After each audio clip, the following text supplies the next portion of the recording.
Our first guest today, California Republican Congressman Dan Lungren, who was at the GOP conference with the president this afternoon. Compelling interaction between the president and those who were in attendance there. Do you get the sense that that you yourself or that your party is prepared to go through the process changes that are going to be necessary, the transparency that's going to be required of the legislative body in order to regain the trust of the American people? Well, I think today was a good example of where we stand on that. Our invitation to the president to join us with our particular retreat, this is an annual thing we do to get together to decide on our legislative agenda and how we're going to proceed in the Congress. We invited the president several weeks ago, long before the Massachusetts election, long before his State of the Union address.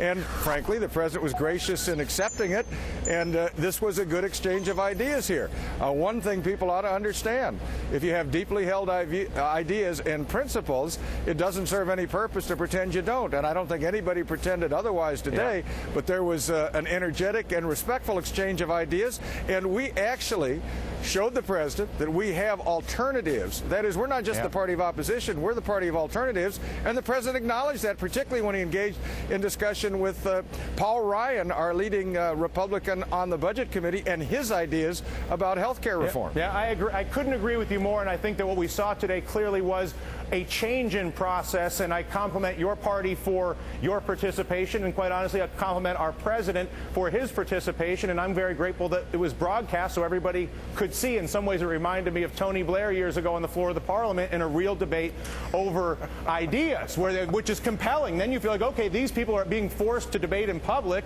how they're going to deal with the debt, how they're going to deal with health care, why this, why not that, etc. There's still so many things processed. True. Go ahead.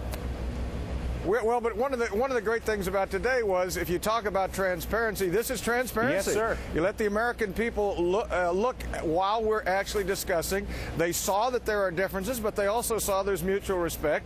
That's what I think we need more of, not just in something like this, but in our proceedings in subcommittee, in committee, on the floor, and certainly in conference committees where we're trying to work out differences between the Senate and the House. I think it would be good for us as legislators, but more importantly, it would be good for the American people. Well, let's put more light on it. I mean, I don't have any objection. In fact, I kind of enjoy this kind of thing. Of course, I think anybody who really believes that their ideas are valid loves the opportunity to debate those ideas in a public theater, because it's an opportunity to persuade others who may be skeptical of your beliefs. It's those who would seek to manipulate or do backroomery and bribery that are going to be the ones that will fight the sunlight the most, right?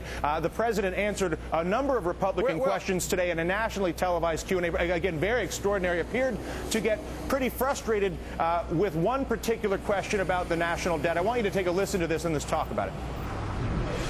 Your administration proposed a budget that would triple the national debt over the next 10 years. Take this last question as an example of how it's very hard to have the kind of bipartisan work that we're going to do.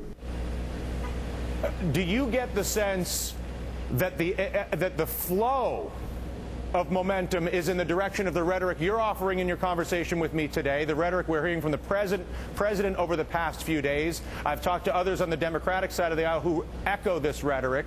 And do you think that enough of the politicians in this country understand the risk that they put themselves in politically if they resist the transparency that the American voter is going to demand?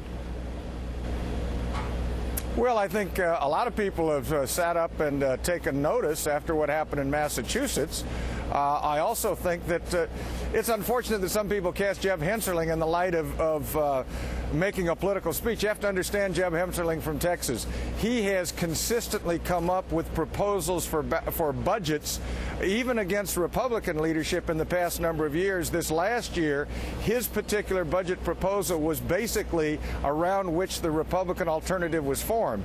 When he says those things that he said today, he's not just saying it for political purposes. He believes believes it. Every time you talk with him, he is very, very concerned, whether he's talking to Republicans or Democrats, Republican president, Democratic president, about the impact on his children. He has young children, but he's talking about their future. So it's kind of a bad rap on Jeb from today's view. He really believes this, and if he and the president had a chance to really sit down, they could go in detail, and Jeb could have proposals. The president may not accept them all, but I guarantee you, Jeb has thought deeply about these things. Congressman, it's actually been a delight to talk with you today. Very encouraged by what you have said, very encouraged by what we saw with the president and your party today. Thank you so much. Enjoy your weekend. I want to move along here. The cover of the latest New Yorker depicts the toll that